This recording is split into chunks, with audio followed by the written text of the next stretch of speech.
Ben, everybody's focused on the quarterback battle, and I get it. But I think in order for this team to go where people want it to go, you're going to need some significant breakouts. You're going to need a number of guys to take jump ups. And it doesn't just have to be to the superstar level. You could, Mhm. undrafted guy bounces up, a rookie overplays a contract, like it could come from anywhere on the roster. But I think, I know you and I both have some guys in mind, but like, where are you looking on this team for guys that could do that in 2026?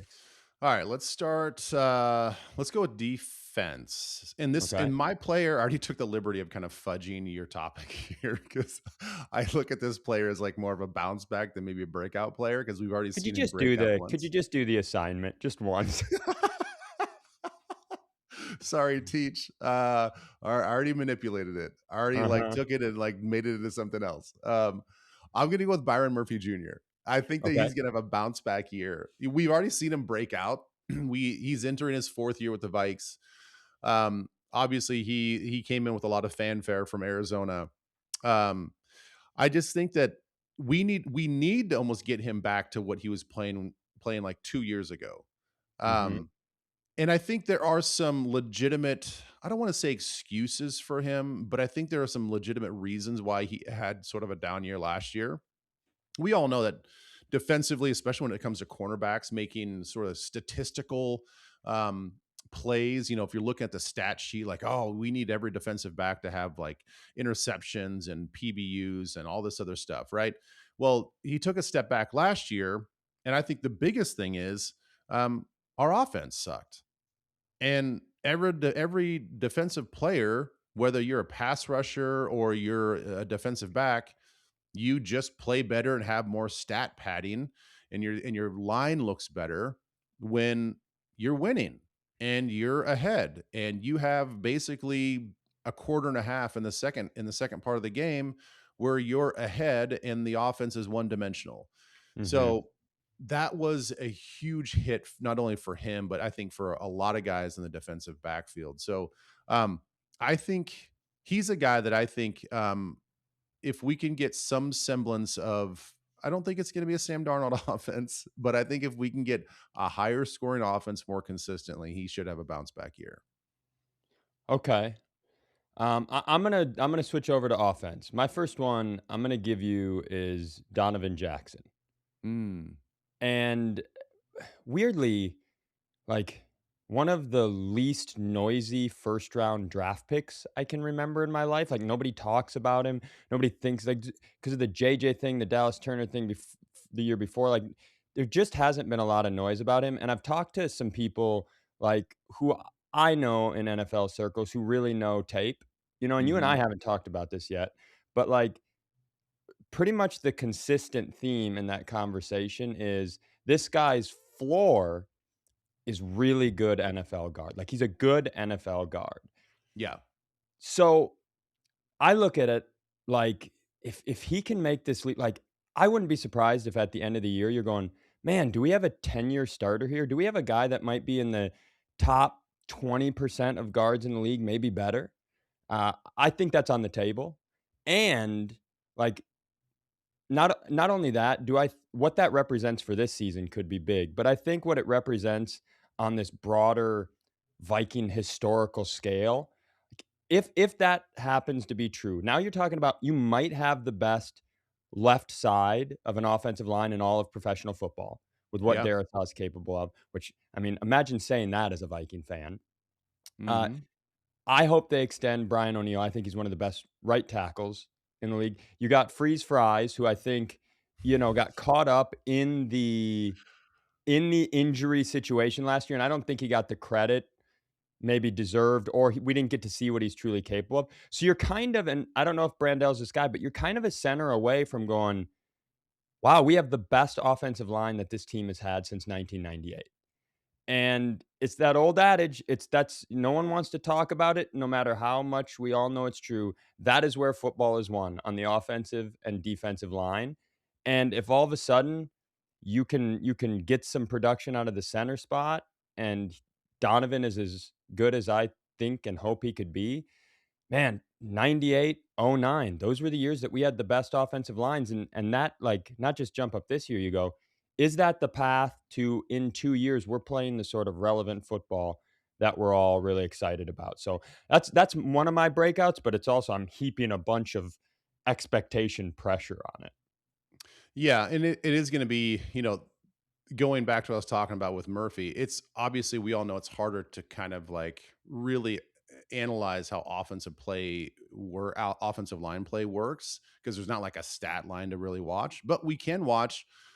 Does he give up a lot of pressures? Does he give up sacks? Mhm. Is he getting pushed back? I mean, I think the one thing that I'm really excited about, and we heard it from Brian O'Neill, is how excited they are for Frank Smith, the new sort of Mm. run game coordinator that they picked up from the Dolphins. And if if that is real, if Brian O'Neill truly is this excited about what the offensive line and the running game could look like, and the technique is what they're doing and changing, then man, this could be, like you said, one of the top offensive lines in the NFL. And if we can get Donovan climbing up to the next level, showing that athleticism, we know that he's a big body, strong guy. Mhm. If all of a sudden now we start noticing him, springing some big runs in the second level and all that stuff, like, dude, I mean, we arguably will have the best offensive line in football. And then, there's no excuses for whoever's playing quarterback. Mhm. Yeah, and I'll add to that really quickly. Uh, I don't find Brian O'Neill to talk for talk's sake. No. As someone who's been on, like, commercial shoots and watched him in the media, like, just been around, I don't think he's the sort of guy who says stuff just because it's what he's supposed to say or it feels right. So when I'm excited that he's excited about that. Uh, who's your second guy? Second guy who's been making a lot of buzz, made a lot of buzz during OTAs, and I'm going to kind of jump on the bandwagon of Dillon Bell, the undrafted free agent out of Georgia, The um, camp which is darling. which is crazy to think about because we already have with Jauan Jennings and our two other wide receivers, and what we think TJ Hawkinson's going to have a bounce back year, and we also have a new fancy weapon in a running back out of Georgia Tech, and then we already have two running backs. It's like, okay, well then how does this guy kind of fit into this offense? Mhm. I'm not saying statistically that he's going to be like a Pro Bowler and he's going to have like 1,000 yards, but Sure. he comes in as an undrafted guy, bottom of the depth chart from rookie mini camp. He quickly ascends into getting number two offensive reps during OTAs and mini camp. Like, that sort of meteoric rise is unheard of. That, I mean, that really means that the offensive coaches Is love this dude and what he can do for this offense, and he can do a variety of things. We know that he can be a running back. He played running back at Georgia at times, getting the ball out of the backfield, getting jet sweeps, doing that stuff behind the line of scrimmage. We know that he can get downfield, although I would say three-quarters of his routes at Georgia were more of the underneath stuff. You look at his film under Carson Beck for 2 years versus what he had last year, it's markedly different. Just the way that they stylistically ran their offense, I think the variety of routes that he ran. I think where I get really excited is that we have seen players like him before wearing purple. Mhm. Percy Harvin, Cordero Patterson. That's you're being ridiculous. I know I'm being ridiculous, but and I'm not saying that he's Percy Harvin. He's not a mirror image of Percy Harvin. He's built differently than Cordell Patterson. Mhm. I think he's offensively better than CP. Mm. Now CP might be a better return guy because Dillon Bell, Different sort of athlete, yeah. yeah, Dillon Bell, I think is just a better athlete than CP. And then I think he kind of fits in between. Like Percy's the top, right? Percy was a unicorn, but Yeah, he wasn't the best like route running wide receiver. He just could do everything. He was a sure. gadget guy. He was hard to tackle.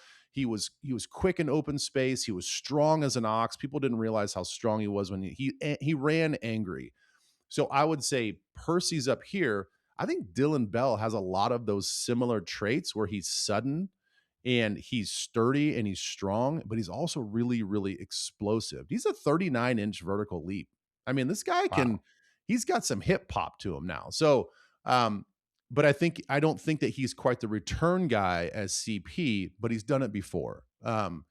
So I think there's just a lot of different things. I think we're going to walk away from the season looking at Dillon Bell and be like, damn, this guy kind of did everything. He had some, remember that play, remember this play, remember this play. I think he's Mm, going to be real splashy. okay. I'm I'm intrigued. Yeah. Who you Uh, got? Who's your I last well, guy? I'm gonna stay in the wide receiver room. I just can't. I mean, you just said insane stuff. That's my brain is just spiraling. Like you're like, okay, so he's like Percy Harvin light, is what you're telling me. That's gonna Yeah, be. sure. I mean, I could make the argument that Percy Harvin, if he'd have stayed healthy, would have wound up one of the 100 greatest football players in the game's history. Um, so anyway, that's another conversation for another day, Ben. I'm staying in the wide receiver room. Jauan Jennings. I Yeah. know we've talked about him on another show. Uh, I just think, and I know he's a 1 year deal. I know he's a veteran from another team, so it doesn't really fit the traditional mold of a breakout. But what I think, everybody every year, the big conversation, weren't it not for the QB battle, would be the big conversation again is, are they going to run the ball better this year? Are they going to run the ball well? I And you can tell me you're smart football guy, I'm dumb football guy. But like what I want, as much as I want a good running game, is I want to be able to run successfully when it looks like we're going to pass and Mm. pass successfully when it looks like we're going to run. I think it's as simple as that as an offense. Keep And him off balance. Yeah. Jauan Jennings feeds that entire ecosystem. If he's in 11, he can catch the ball all over the place. He's a third down target and he can block like a beast and make the running game work in that 11 personnel. If you put him over in 12, we've already talked about that. This dude can do everything you need him to do in the run game there, but then he is such a threat in that personnel grouping. Mhm. And so I think there's a chance that he has a great year. I think there's a chance that by the end of the season, given the sort of money I think Jordan Addison might be in line for, that he not only becomes a fan favorite, he not only has a bunch of crucial moments throughout the year, I think he might play his way into wide receiver 2 money and a Mm. potential increased role with the team. Dang, that's a bold assumption. Dude, Um, I could not. Here's the thing, he came out, if he'd have coming from the Cardinals or the Jets, but he's coming from Kyle Shanahan, and everybody there loved him on the yeah. team, the coaching staff, the GM, and the fan base. You you can't find someone who isn't big. I mean, the question is health, right? But you can't find someone who's not huge on this guy. So I'm very intrigued. Yeah. I love it. I think that we already talked about his attitude. I'm so excited to see his game day attitude, and how it permeates through this offense.